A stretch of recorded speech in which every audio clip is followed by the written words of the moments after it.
Salut à tous et bienvenue. Aujourd'hui, on va aborder un sujet un peu plus intime, un sentiment que nous avons tous connu à un moment ou à un autre. Le vide laissé par l'absence d'une personne qui nous est chère. Ce silence qui, paradoxalement, peut être incroyablement bruyant. C'est étrange, n'est-ce pas?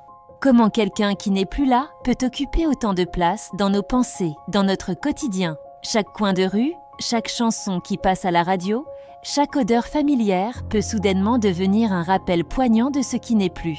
On dit que le temps guérit toutes les blessures, mais il semble parfois simplement aiguiser les contours de l'absence, la rendant plus nette, plus palpable. L'absence, ce n'est pas juste un manque, c'est une présence inversée. C'est la chaise vide à table qui crie son nom. C'est le côté du lit froid qui nous rappelle la chaleur d'hier. C'est le téléphone qui reste silencieux, alors qu'on attendait un message, une notification, un signe.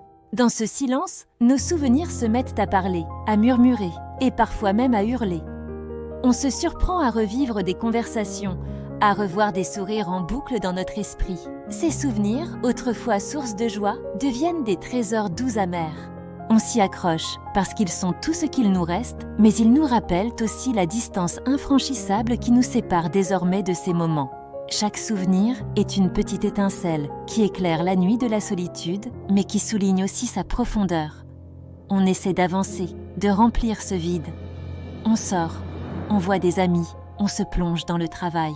On se construit une nouvelle routine, un nouveau quotidien, mais il suffit d'un instant de faiblesse, d'un moment de calme pour que l'écho de l'absence revienne nous frapper. C'est une vague qui se retire, mais qui finit toujours par revenir sur le rivage de notre cœur.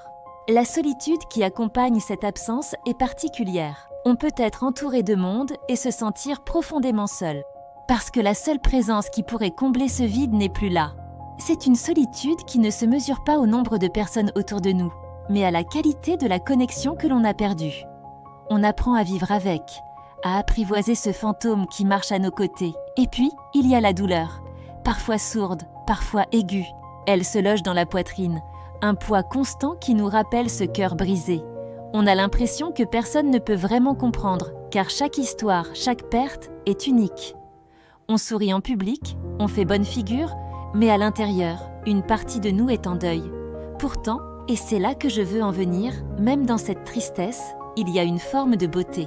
L'intensité de ce manque est la preuve de la profondeur de l'amour que l'on a porté. Ce n'est pas un signe de faiblesse, mais un témoignage de la force des liens qui ont été tissés. Ton absence me parle, oui, mais elle me parle de tout l'amour qui a existé et qui, d'une certaine manière, existe toujours en moi. Elle me parle des leçons apprises, des moments précieux partagés.